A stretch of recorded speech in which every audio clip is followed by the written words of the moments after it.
What's going on, guys? This is Ryan with RK Outpost, and when we all got done watching The Rise of Skywalker, whether you actually paid to see this movie in a theater or whether you took different means, more which like I would suggest doing, you had a lot of questions. You didn't understand why some of the things happened in this movie. There were so many plot holes, so many retcons, so much crap happening that they didn't explain any of it. Then Lucasfilm decided, well, let's go explain these things with the Rise of Skywalker Visual Dictionary, and now the Rise of Skywalker novelization. And as things keep coming out, it just gets worse. More plot holes after plot holes are discovered, and it's just ridiculous. It's just good to laugh at Lucasfilm at this point because they are a joke. And that's what Forbes is doing right here. So I thought it'd be fun to just take a look at this article. Let's laugh along with Forbes at just a few of the retcons that we have so far in Rise of Skywalker. Get everybody updated and see what Forbes' take is. Forbes, not traditionally anti-Star Wars. Anti-Disney Star Wars, at least, that's for sure. Let's take a look at it. Here are all the Rise of Skywalker retcon reveals so far, and more have been found since then. Star Wars The Rise of Skywalker still hasn't finished telling its story 3 months later. Or rather, filling in the gaping holes left in the film. Accepting each one as canon, however, only seems to lead to more questions. Here are all the major reveals thus far. And we'll get to the big new one, which makes Rey another way at which Rey is just that much better than Luke Skywalker. We'll talk about that new one at the end. Finn's big secret. One of the biggest plot holes in Rise of Skywalker is Finn repeatedly trying to tell something important to Rey, but never succeeding. And of course, everyone had their idea. Of course, he was telling her how he felt. That was what he was going to say, right? That bizarre build-up without payoff is a strong indication this film was haphazardly stitched together in the editing room, facing obstacles and issues we'll likely never know. Now, it'd be tough if that's what he was meaning to tell her, only to have this Reylo stuff happen in the end, wouldn't it? Director J.J. Abrams eventually stepped in to say that Finn was trying to tell Rey he could feel the Force just like her. Call me a conspiracy theorist, but I just don't believe him, especially consider that Finn was implied to have a crush on Rey in The Force Awakens. While sinking in quicksand, facing certain death, I don't think Finn's first priority would be to blurt out, "Did I ever tell you I'm Force sensitive?" Exactly. Why would he be hesitant to tell that to Poe? We all know that that's garbage. And again, something they're trying to fill in post-movie. Lando's DNA test. Now, this is interesting, and I think they're a little wrong on their take, but they are right overall. Another missing piece of information that needed only a single line to clarify was the relationship between Lando and Jannah, the emancipated stormtrooper. At the end of the film, it's implied Lando and Jannah are about to blast off on their own adventure to find Lana's, I think it means Jannah's, lost family. This is Forbes. Why are there typos? Come on. While the two share a meaningful look that, if truth be told, comes across a bit creepy, considering the age gap. Of course, they are actually father and long-lost daughter, a detail officially confirmed in a piece of tie-in merchandise, the book Star Wars The Rise of Skywalker Visual Dictionary.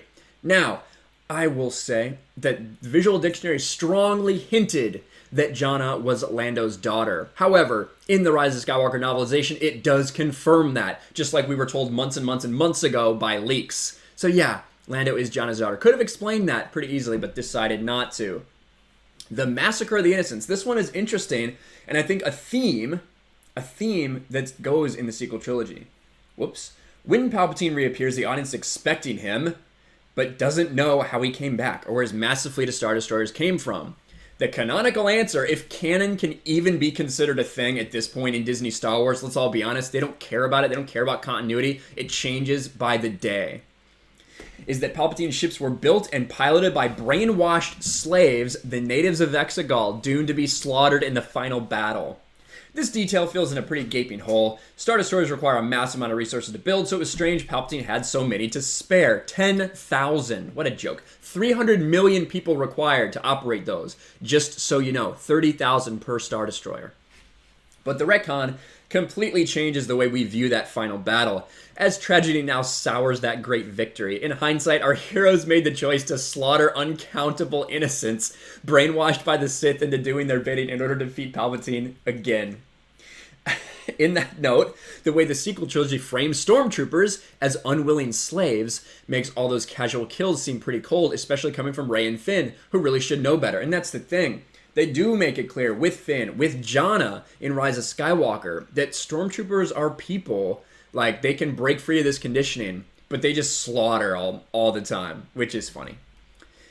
Clones all the way down, and we know about this. This is just ridiculous. The question of Palpatine's resurrection was waved away with a single line which has been memed to death. The dark side of the Force is a pathway to many abilities some consider to be unnatural. But given the lack of explanation didn't quite add up, and we saw Palpatine's body vaporize during the original trilogy, the Force Ghost who visited Luke didn't seem to be aware that Palpatine was still alive. And of course, I've seen that meme already, and it makes a lot of sense. That they didn't get the job done. Everyone's just celebrating for no reason. Thus, the resurrection retcon was explained through a second retcon coming from the novelization. Of course, he grew several clone bodies as backups and transferred his consciousness into one of them.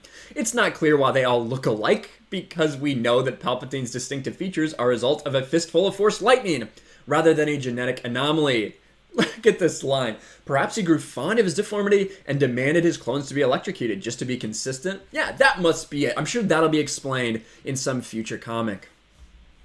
And then Rey's new father. The funniest retcon, quoted from Forbes, to come out might be the final tweak to Rey's ever-changing heritage. Instead of being Palpatine's granddaughter, she is now his daughter, or rather the daughter of Palpatine's imperfect clone.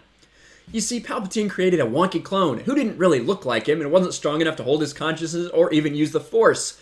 But this failed clone somehow escaped and started a family, his partner giving birth to Rey, who they promptly abandoned on a desolate planet in order to protect her.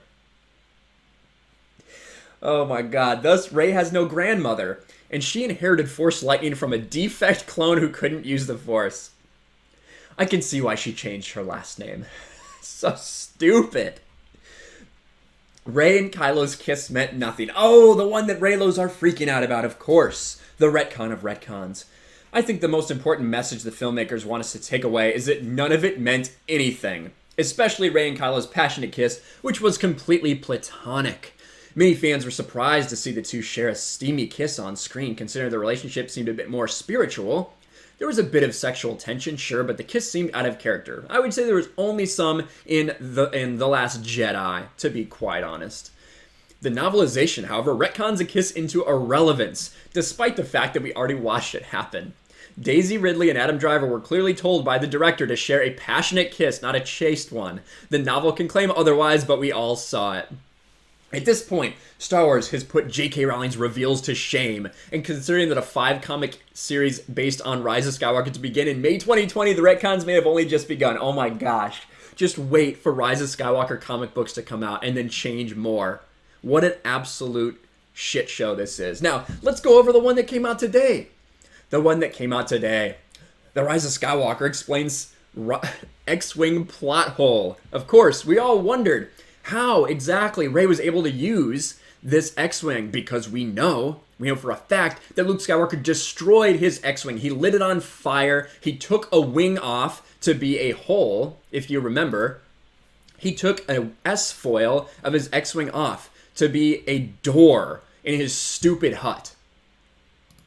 Right? And he lit it on fire, and then he sank it underwater. It was rusting out. That's what we were told in the Rise of Skywalker art book, Rise of Skywalker visual dictionary, all these things to explain away why he couldn't use it to go. And of course, that's why Luke had to force project himself. Couldn't go in person. That's why, right? Because of his X-Wing. But no, Rey is somehow able to fix his X-Wing that's beyond repair. Somehow, because Rey is just amazing. Rey's better than Luke Skywalker, according to Disney, in every single way. But you can see here, the novelization provides an explanation to the film's plot hole regarding Luke Skywalker's X-Wing. And of course, we all know exactly what happened. Luke raises the X-Wing out. Let's see. In a scene where Rey approaches Exegol, author Ray Carson provides some additional insight into the X-Wing, why it was flyable, despite allegedly being destroyed by Luke. It was old tech, and it had taken some fast thinking and even faster fingers to get it flight-worthy. The wing patched with the door to Luke's hut. Shield panels scavenged from the TIE wreckage, and a hefty amount of rewiring. And there you have it. Rey is able to take this thing that's been submerged in water, that was destroyed by Luke, to make sure it was never flyable again. But it just takes a couple pieces from another starship that's destroyed and on fire, and boom, good to go. Now they try to wave it away by saying this: it might never fight again, not without help from Rose or in her parts requisition channels. Of course, just the bare minimum to be able to get through hyperspace all the way to Exegol, all the way past all that red crap that's guarding Exegol. What an absolute joke. Now, if you do remember, I'll read you this quote. This is what they said. Rey explores the island, trying to understand Luke's self-imposed exile. She comes across a cave sunk at high tide within the base of the island. Here she discovers Luke's scuttled T-65 X-Wing, rusted and rotting away. It was set alight before it sank. It shows Luke's commitment to his exile as he destroyed his only means of leaving the planet. And we already showed you where that S-foil went. They did address that in the novel. At least that's something. At least that's something that they tried to keep straight. But what a joke all of this is. It's fun now just to laugh at. And that's all Rise of Skywalker is. That's all you can take it for, is something to laugh at. Because Lucasfilm and Disney have no idea what they're doing. They've lost half of their audience for this sequel trilogy. And it's things like this, like not caring about continuity. And to be fair, that's some of the people that maybe they're trying to get those people that don't care about a story. They just want to see lasers and lightsabers and go to a movie and eat popcorn. And that's fine. There are people like that, but there are other people that demand a little more from their storytelling, and they have an issue with it. But let me know what you guys think. If you're able to maybe at this point laugh, or if you're still crying, if you're apathetic, whatever it is you are to Rise of Skywalker, the plot holes, the explanation, the incompetence from Lucasfilm, let me know in the comments below. Make sure you smash the like button, subscribe to the channel, share this video out there, ring the bell for notifications, and I'll talk to you guys later. Thanks for watching, everyone, and a huge shout out to my patrons. I appreciate you guys so much. Want to follow me on Twitter or Instagram? Check out the description below. You'll find links to my P.O. box and my Patreon as well. I'll talk to you guys later.